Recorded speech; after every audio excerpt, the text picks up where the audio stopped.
We're bringing to you another segment from the Happy Hustle Online Summit that recently took place. This one with Mr. Kris Krohn, and he's talking about how to master impactful work. We're going to be diving in. Do you want blissful balance in your personal and professional life? Great. What's up, guys? My name is Kerry Jack, and I want to help you happy hustle a life you love, one full of passion, purpose, and positive impact. I'm a lifestyle entrepreneur, a professional model / actor, a digital marketing specialist, a podcast host, author, a biohacker, an eco-warrior, a martial artist, a hippie cowboy, and a humanitarian. My goal is to educate, inspire, and entertain you to live a life of passion, purpose, and positive impact. It is time to happy hustle your dream reality. So Kris Krohn is a real estate maverick, serial entrepreneur, business mentor, 8-figure influencer, international speaker, and best-selling author. And he is a happy hustler, y'all. Definitely someone that I'm excited to share on this topic of impactful work. You know, we're talking about happy hustling in these 10 different areas of life, and impactful work, you know, infusing that passion, that purpose, that positive impact, you know, cliche buzzwords, but the damn truth, as Kris would attest, if you want to live, you know, in a state of fulfillment. And Kris has been able to do that and help many others do the same. So Kris, man, I'm so grateful for you. The topic is impactful work. You can kind of take it where you want to go with it, but the floor is yours. Brother, man, I appreciate it. And everyone, I just want to say thank you. And I'm really, really happy to be here today.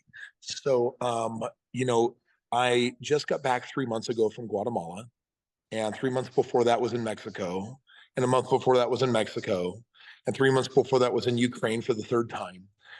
And the last few years has really kind of dominated my world with having everything centered around a focus of otherness and other people. I found myself a couple years ago in the back of a Jeep going 100 miles an hour off-road in this blown-up neighborhood, trying to help find the last few people in this little village that was receiving indirect fire between the Russians and the Ukrainians. And they swung the car around, said that house, they pointed, and I scrambled in and I grabbed this couple. They each had one bag for their belongings, drugged them, threw them in the car, ran around the corner, grabbed 2 more people. We were crammed. We did not have seatbelts on. And we were literally we were racing for our lives. In that moment, I felt like I was a nobody. I wasn't this social media influencer with 3, 5, 10 million views a week. I wasn't this guy who had done $2 billion worth of business. I wasn't anyone important. I wasn't even a dad with 4 kids that I love. I was just a human helping humans. And that moment changed me. I felt like it killed part of my ego, because I realized in that moment that the bullets and the missiles didn't care who I was. There was no preferential treatment. I had no greater value than the couple sitting next to me. And yet, in God's eyes, we're all precious, we're all priceless. And I came home from that trip a changed person. And really what changed the most for me is in realizing that someday we're dead. And I don't care how many books I write, in 100 years, no one's going to remember me. Like, no one's going to do like these post interviews like Kris was this great guy, look at the cool things he did. I'm a nobody, right? Everything I own will have been returned, to dust, and that will pretty much be the end of it. Which really kind of begs the question, what really matters? Because when we put our focus on the wrong game, when we think about the wrong things, what that ends up doing is it ends up hurting us. I always like to do what Wayne Dyer said. He said, okay, at the end of your life, I want you to think about this. What will matter the most? If you can answer that question on what matters most at the end of your life today, then that means you can figure winter out in the spring or the summer of your life, or maybe the fall of your life. There's a lot of young people you hanging out here with Kerry, and that really is kind of the big question is, what will you really care about in the end? So I've been in business now for 20 years, and by most people's standards, I've had a host of great accolades and accomplishments and winnings, and I've done 1,000 events literally, and I've been able to help change people's lives. but what really actually matters. And I want to share with you what I've come up with. You've got to have a plan for why winning matters. What is your plan? Is it because you want a bigger house? Is it because you want to take more trips? There's nothing wrong with that. Actually, there's going to be no judgment from me on material possessions, or I just bought a second jet last year, and yesterday I bought a chopper. And it's like, there's no judgment on, oh, materialism is bad. It's just literally what will actually create the most meaningful impact for you in your life. And if you can think about what will matter most in the end, you can actually start repatterning what your day looks like. So I just want to start off by what my schedule looks like. Monday through Friday, I wake up at 4 a.m. And I do that for me. I don't put that on anybody. 4 a.m. is for me to read books. And then at 4:30, I'm meditating on the treadmill with my wife, next to my wife. And then after that, I'm actually doing my workout with the people I love most in my life and my buddies. And after I'm done doing my workout, I'm spending an hour with my wife just focusing on our connection and our relationship. And we could be having wild, passionate lovemaking, or we literally might just be having a super deep, meaningful connection. And then after that, I'm going to spend the last hour between 8 and 9 a.m. with my kids. And that's so that I can teach them life lessons and connect with them.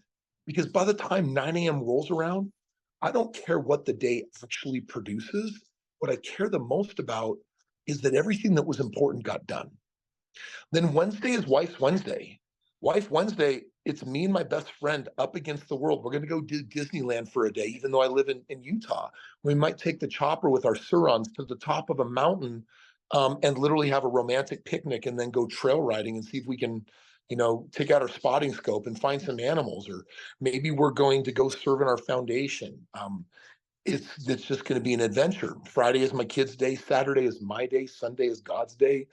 And it's like the most perfect week blended with traveling all the time. And the most important person in my life is whoever's in front of me, which means that right now, the most important person to me is you. And I want to thank you for being here. And I want to thank you guys, Carrie, for bringing me out here. Because if you can figure out what really matters most people will push that off to someday. And I'd love for you to go to the chat right now. And I want to know, like, when you think of the end of your life, what do you think you'll actually have cared about the most? Because I don't think it's going to be your net worth. I don't think it's going to be money in the bank. And I don't even think you're going to care about the money you're going to leave your family, because you don't want to raise, brats that just got something for nothing either. I mean, just putting it crassly. So, like, what are you really going to care about? Literally, it's like you have a day to live. What will matter most to you? I want to hear it in that chat. And Carrie, if you can help me moderate, that'll be helpful. Yeah, we got some people saying, seeing my son's happiness. Grant said, thank you, Kris, protecting our ecosystems, how we spend our time, my family welfare. Some pretty good answers. Yeah, I love it. And so break that up. If you're saying, for example, that your family is what matters most, then it's like, what do you need to do today so that by the time you go to bed, there's zero regret in your heart for what you could have? Because there's so many people that are like, well, no, this is my decade to work hard, or this is the time in my life when I'm supposed to achieve these other things. But I'm kind of curious about something different. I took my daughter when she was 5 years old to Disneyland. I wanted to be this rock star dad. I took her, I got her on the plane. We spent a day and a half together. She was still in the terrible twos at 5 years old. And so it was a little bit awful at times, but I'm literally dragging her from ride to ride. She's laughing, she's crying, we're having fun. I take her back for a nap. Went to the rainforest to set up this really magical lunch, and she was so exhausted, couldn't enjoy it. She was fatigued and kind of weepy. A day later, I get home and I tuck her in, and I'm in the back of my head, I'm wondering, did I actually achieve what I wanted? Like, were we so busy doing stuff that did I actually achieve it? And then this moment happened. I'm leaning over her bed and I look in her eyes. And after a few seconds, I say, Lisa, I see your spirit. And she chokes up like I am right now. And she says, Dad, I see your spirit. And we just looked at each other, and then we held each other.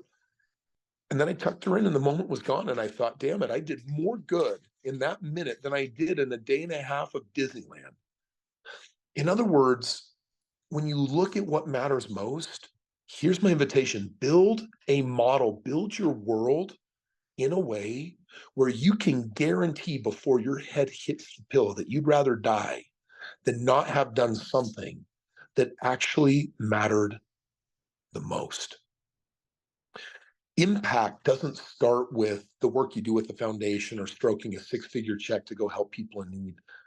I believe that impact starts with how you treat yourself and how you treat the people around you. And here's my question: when it comes to creating meaningful moments, how do you do that best? Like in your life, comment on this one. How do you create the most impactful moments with your loved ones? And drop that in the chat and get really serious here. I want you might have to think about, shoot, in the last 5 years with my spouse, what did I have to do to get there? I want you to think of like the magic. And do you have a strategy? Could you recreate magic if you had one day left on this planet? And if you did, how would you do it? Would you risk trying something new that isn't part of a formula? Would you do something that you did before that was the most magic? Man, for my birthday, I went to the redwoods and loaded up all my friends on my private jet, and I literally just hugged every tree I could find, had the music blaring in my back pocket, and it was like the most joyful thing for me to be with the trees and my friends. I swear that was like one of the most joyful days of my entire life on this existence. What is your hack for creating meaning for those that matter most? Carrie, what are you seeing? Man, dude, I love that you were just hugging trees in the forest and just hugging your friends and trees. That's awesome, man. Well, I put time in the wilderness, camping and sitting around the fire. I feel like just something so primal about getting out, getting in nature and sitting around the campfire. We got experiences, took my mom diving in the Florida Keys for Mother's Day, and it will be a forever, Wow. memory. Some good stuff. If you guys want to put some forever memories in the chat or small moments in full presence, Christian said. Yes. Thank you, So Christian. yeah, some good stuff. I mean, I gotta say, this is a powerful session, man. Keep on dropping value, baby. Well, what I would love to do is I'd love to invite it because we got so few comments. It makes me wonder either you're not in the mood to be vulnerable and share, or you're a little confused right now. And if you're a little confused, I would have you just pause and just ask yourself, pinch yourself. Are you awake and living your life right now at the fullest? Mm, Or is there a part of you that is stuck in a routine that is so familiar that sometimes you find it difficult to break free? 4 years ago, my best friend died in a paragliding accident. He left his wife and his four kids behind. It was devastating. And it rocked my world because it was the third death of a friend this year, but this was my best friend. He was one of the top 100 YouTubers in the world. And when Grant Thompson, who was the creator of the King of Random channel on YouTube, with over 1 billion views, had impacted families and friends to do at home science experiments, when he passed, after a week, I sat there, I spoke at his funeral as the main keynote.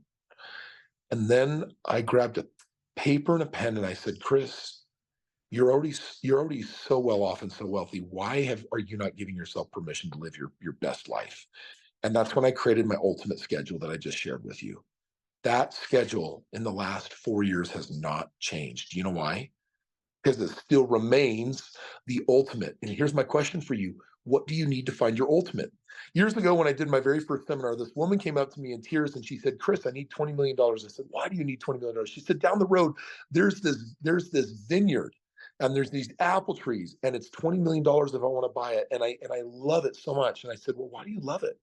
She said, Kris, if you could see the place and just sit and read a book under one of those trees, you would know. And I said, will you do me a favor during lunch? You who needs $20 million, will you please just drive over there and read a book under the trees? She came back after lunch with tears and she said, I get it. I don't need $20 million. There's always a way to live a part of your dream today. There was another man I sat down with doing his financial game plan, and he said, Kris, I've got $800,000 in my savings for retirement, but for the last 3 years, I'm so sad because I need $80,000 to build this orphanage in Kenya. And at the rate that I'm going, it's going to take me years before I have millions of dollars and can do that. So I built him a game plan, showed him how to build a portfolio, and I left 80,000 on the side. He said, why'd you do that? He says, because we're done waiting for someday. Book your plane, get to Kenya, and do the meaningful work today. Guys, we don't know when that proverbial bus is going to knock you out of the sky, take you down. But I can tell you that whatever your goal and whatever your dream is, there's a way for you to live a part of it today. And you don't have to wait. So I was given the opportunity to go to Ukraine, and I needed $1 million for medical devices for these kids who were born premature. These babies were going to die there in the NICU. They had run out of the ventilators that they needed to transport them out of country. And so what I ended up doing, oh yeah. Okay, perfect. Sorry, what? See what's going down here? I'm just getting some blood right now. I love So it. I'm just going to look away, and if I wince a little bit, it's because my heartstrings are being tugged on by these stories. So I um, so, so I put up $250,000 for my foundation, and then I asked entrepreneurs to join me. And within 4 weeks, I had 7 entrepreneurs that had each given me the other $750,000. We were on a donated private jet to Ukraine, and we were able to help 287 babies in the NICU get to their surgeries.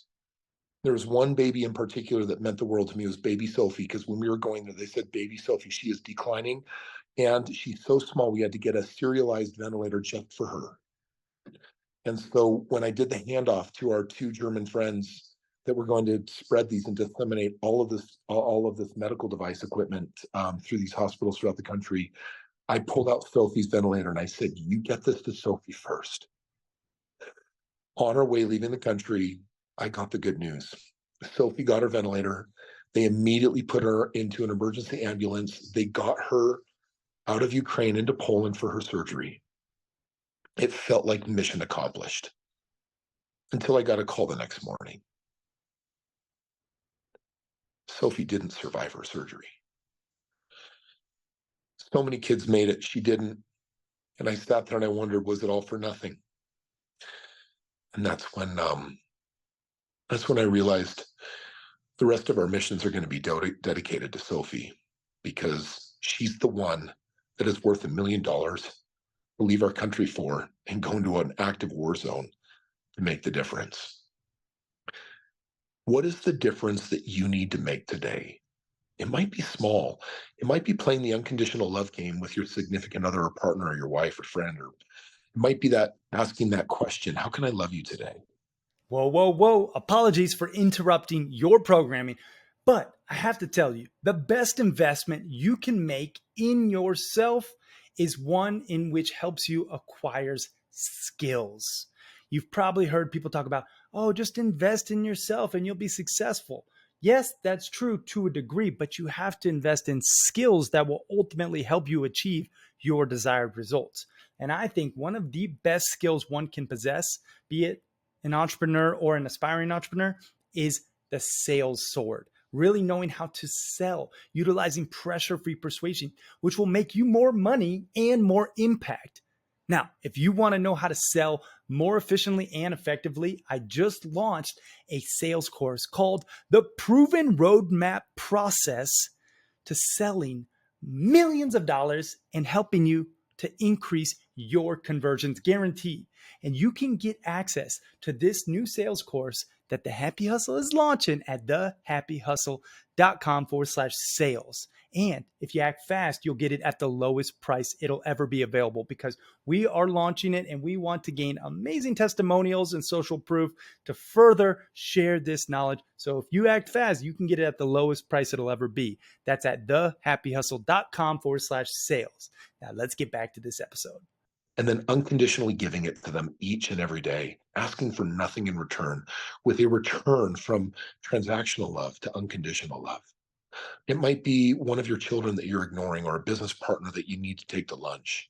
There's a small way, every way, to create impact in your work so that we can step away from these monster outcomes and accolades and accomplishments to connect with the one. And the weirdest thing is, the things that create the deepest impact usually take the least work and effort. Guys, I'm a multimillionaire so many times over, but still to this day, the most meaningful thing I ever did with my money was 15 years ago, rescuing my parents from foreclosure, out of retirement. They went bankrupt and they had nothing left. And God prepared me as an 8-year-old child, knowing that even though I have 8 other brothers and sisters, it's going to be my job to help care for them. And when they went belly up, I called them and I said, come live with me, come be with me. And for the last 15 years, I've been taking care of them. Just last week, I was taking my dad to the hospital for an endoscopy and has an ulcer that we're dealing with. And it was just such a joy to be there, being his chauffeur, and just knowing that that great commandment of honoring my parents is how I want to end their life when it's time for them to go. That's meaningful to me. So I want to ask one more time, what is meaningful to you? What is one thing that you've been wanting to do, but you haven't been able to pattern it? You haven't been able to give yourself permission. You just haven't done it yet. What is that one thing in your life that if you did today or this week would change everything for you? Something that gets put off with the busyness of life. I'm going to invite every single one of you right now to go to that chat. There's 22 of you on here. Hit up that chat and connect with this idea. What's one thing that I've been pushing off that actually is, I know when I do it, it's going to actually mean the world to me? And connect that way with yourself. Yeah. Because I'll tell you, Carrie, I get lost in the world of business and entrepreneurship, and it's fun to make money and spin up another business and do these private equity deals. And as fun as that is, and it's like my favorite hobby on the planet, what brings me meaning and fulfillment is the exchange with the person that's in front of me and learning how to connect meaningfully. Yeah, it's a powerful question, man. And I just feel like it's so deep. It's one that you really need to ponder and then decide and do. I mean, a lot of people never answer that question. And then they go through life in a reactive mode rather than a proactive mode. And yeah, it's a powerful one, man. I'm so grateful that you asked it. One thing that you've been wanting to do that if you did today would change your life. We got some good ones. Build my ultimate schedule with my wife, start my nonprofit, road trip to national parks, take art supplies to a third world country, pass away with no regrets. I don't know, man. There's some good ones in here. Well, one of the things I want to invite you to do, I think when my morning routine went to a whole nother level a couple of years ago, when I found the style of meditation that really connected with me. For me, it's an active meditation. It's something that I do every morning. And it's something I do on the treadmill because I told myself that if I want to connect deeply with myself and the divine, I need to be able to do that while I'm active, because during the day I'm active. I don't want to have to sit and ohm in the dark. I'd like to know that I can connect in the most meaningful way when I'm at the gym. And if I can do it there, I can do it anywhere. And in my meditation, one of the things that I believe in is visualization. And I'll visualize the people I'm serving, the people I'm helping. And it helps me become very intentional with asking, what are the things that I really need to do and want to do? And then I visualize myself having already completed them. And what it's really doing is wiring my mind that says, of course I can do that. Of course I can give myself permission. Of course, in some small way, I can get started. And it's in that meditation that I actually find really deep meaning and receive often for the day instruction on who do I need to connect with? Who do I need to help? Who can I make a difference for? And meditation might be something. Here's the challenge I want to give you. I would invite you to drop into a meditation and actually perseverate on this question, loop on it, make it a primary question, which is, in the end, what are the things that will matter the most? And then start booking them now. There's a book I read that really changed my world by Donald Miller. And it was called, the title's a little hard to remember. It's like 1,000 miles in a million years, or it's 1,000,000 miles in 1,000 years. You'll find it pretty easily. And this book, the first 100 pages drove me crazy. I wanted to strangle the author. He was living such a mundane life. And the whole purpose of the book was to show you the depth of his mundane. And then he went to a conference learning how to be an epic screenwriter like George Lucas or someone that writes something like The Hobbit. And they studied the story arc of a perfect movie. And he said, what if my life is a movie? And he started desiring the most epic life, like a screenplay. And within the next year, he did some of the most epic, crazy, wild things. And you're going to read that book walking away saying, oh my gosh, this is my last year of life. And I need to act like this is it. And there will never be anything else. And I just got to go for it. Don't save the money, spend the money, do the thing, make the difference, create the impact. And so a little bit of a meditation on this question, and maybe also diving into that book. It still remains probably in the top 20 list out of, I don't know how many books I've ever read, but I read every day. And so if you're looking for a good recommendation, there's a book there that can wake you up to another level of greatness for creating your next level of impact. Mm. So I Yeah. want to just pause for a second, Carrie, and if we get some questions coming in from the group here, Yeah. just on what's been shared, thoughts, ideas, because we do live these crazy, sane, busy lives. And when you're the happy hustler, dude, you're hustling. Yeah. And so it's this weird conversation of epic balance where on the one hand, it's like, I'm going hard. I'm going to Yeah. do all the things. And on the other hand, it's like, and I got to find a way to slow down, smell the roses, and become very present. Yeah. And if anyone has any questions here with the last few minutes we have here, I'd love to be able to do some open mic Q&A and answer Please. anything to make it more real for you guys. Yeah, man. And there is some questions in the chat, but I'd like to, you know, just mention we did find the book. It is A Million Miles in a Thousand Years, and we put a link to it. So that's a great recommendation. All right. Any advice on creative ways to build and raise funding to launch a foundation of your own? Yeah. So before you start a foundation of your own, ask yourself whether you're supposed to do that or support an existing foundation that is Mm, achieving the mission. And the reason why I say that is because for the many years before I started my foundation, I supported other foundations. And it a foundation can be a very heavy lift. And you don't start a foundation with 200 grand. Like my foundation raises millions of dollars a year, and you have to have a strategy for that. And so you want to start, if you think about it, it's like, well, I want my use of funds to honor the donor's intents. And so it's like, well, how much do I need to start a foundation anyway? It's like, well, in my opinion, you need at least a couple $1 million because you're going to have a handful of employees and they're going to cost you collectively $250,000 a year. And it's like, I already used 12% of the funds just for the people running it. So yeah. the funds aren't, and if it gets worse, it's like, I think I could probably raise $1 million a year, but I might need $400,000 in internal operations. It's like, oh, now you're at, now you only got 60% left. So until you have a strategy for millions, it could be a good idea to find all the strategic partners Mm, that you can work with to basically create meaning through their foundations. Sometimes foundations, my foundation was originally started by me with a little bit of ego. It was called the Krohn Breakthrough Foundation. And if I'm just being honest, it had a lot to do with me. Now I don't care. I'm nothing. I'm nobody, man. I don't need to be anything. I don't need a gratitude or anything from anyone. I just want to do my work of God. I want to do the work in my heart. I want to do what I'm supposed to. So just check in on that personal motivation first and see if you really feel really called and equipped to start something for yourself or whether this is the season of life to support something else. mm.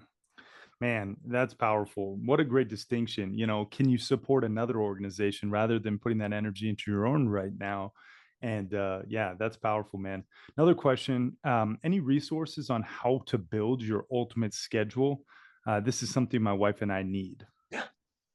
So I would ask you to do it um, different than the way people do a budget. Here's how people do a budget of money. We're talking about a budget of time. Here's how people budget money. They basically say, what are all my expenses and what's left over? You should do it the other way around. How much do I need to invest? How much do I need for my business? How much do I need for fun? How much do I need for play? Set that aside and then figure out how to make the rest of the money that will support that as the first expense that goes out the door. Well, build your time schedule the other way. Start blank. Eliminate all your obligations and shoulds and musts and have tos and say, actually, I'm going to start by building it, invert it based on what do I want my life to look like. So build it Mm, ideal. For you might say, well, that's really weird, Kris. When I build the ideal schedule, I'm only working 20 hours a week. Well, cool. Then maybe you need to figure out that what you got to do is learn how to fit your world into hustle that happens in 20 minutes. mm. So invert it and do it inside out. Yeah, that's powerful, man. Um, there's another question. If you're up at 4 a.m., what time do you and your family go to sleep?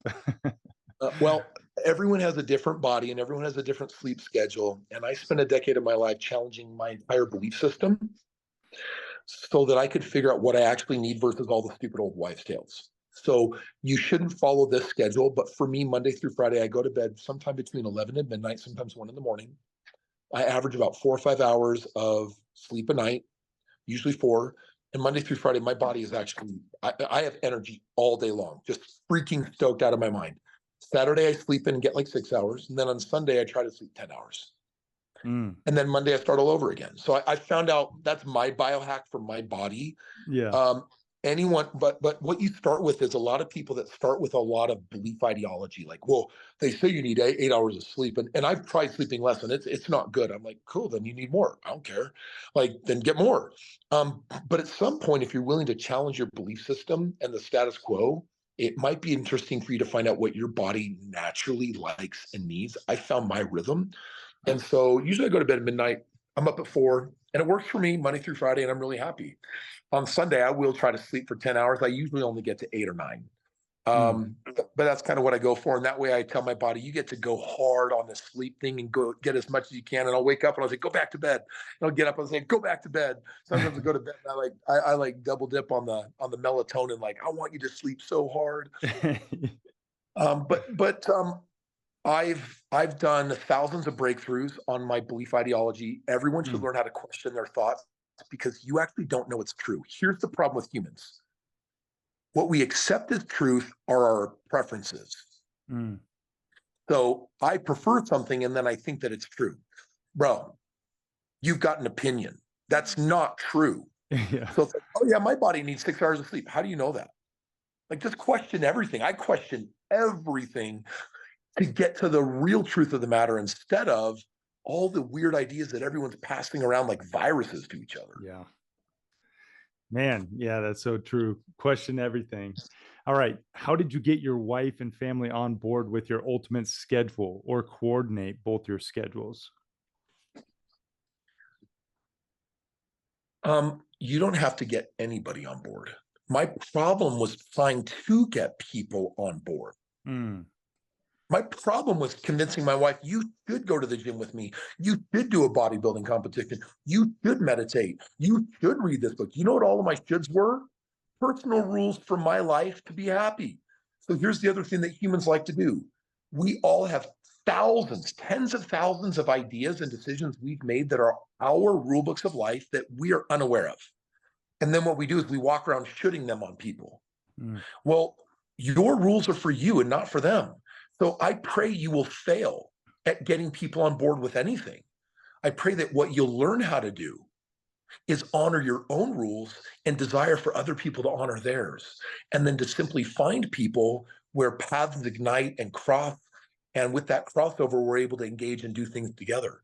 When I let go of my agenda for my wife, everything, that's when she actually got on board with me. My wife wakes up at 4 a.m. with me. I never nudge her. I don't set an alarm. I don't wake her up.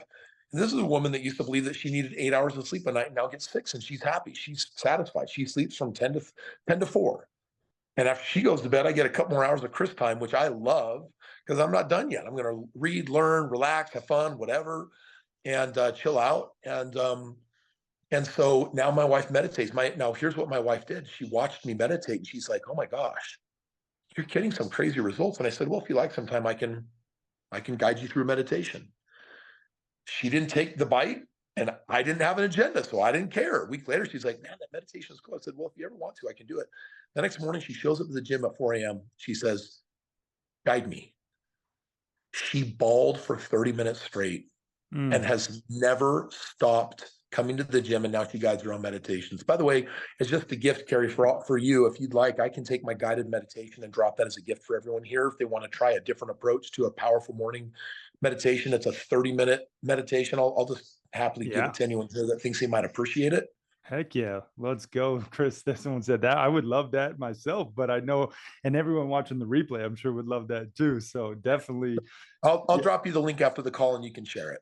Okay. Yeah. We'll put it in there, man. Thank you so much. And I want to respect your time. I know you're in the middle of something. What would you're donating blood? Is that what you said? No, my blood needs to be thinned a little bit. Oh, gotcha. You're Yeah, doing some biohacking. I I'm like doing it. some biohacking. Yep. There you go. All right. Question. In the last 5 years, what new belief, behavior, or habit has most improved your life? Oh, then I know nothing. Mm. Yeah. The most dangerous information is what you don't know. The second most dangerous information is what you do know. Knowledge corrupts. And I know that sounds really weird, but I'm going to share with you one of my favorite rules of life. Mm.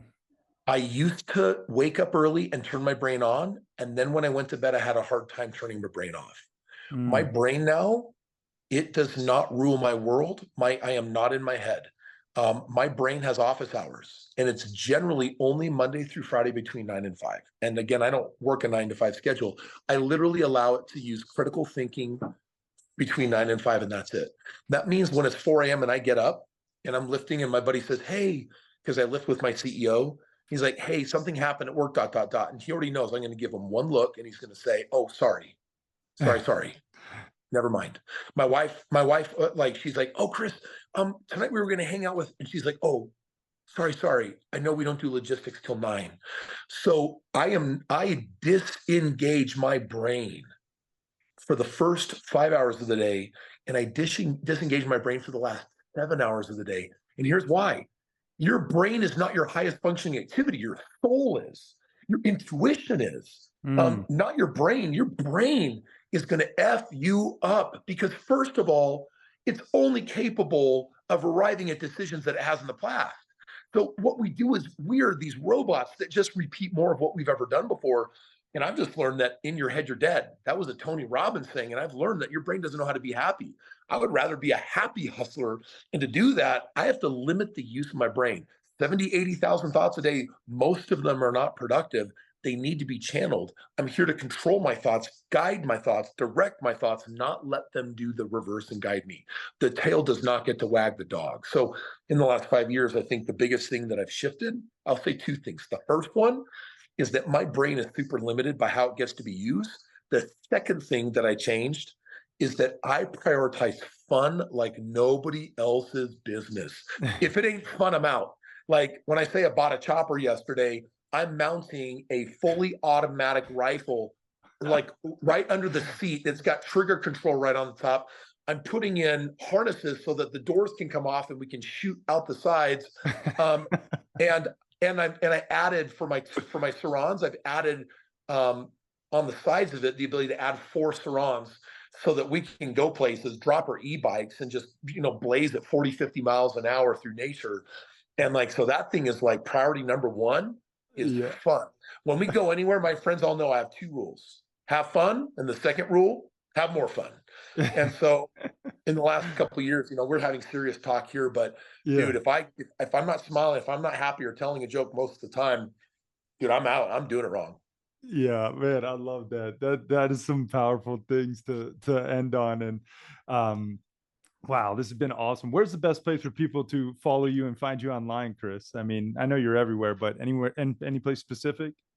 No, I mean, anyone is welcome to go to um, just any social media channel. I'm on it. And Okay. you can also go to freewealthgift.com. And I have a lot of freebies, like free books and free event tickets and just different ways of connecting with me. So you're welcome to grab some of the free stuff out there. Amazing, man.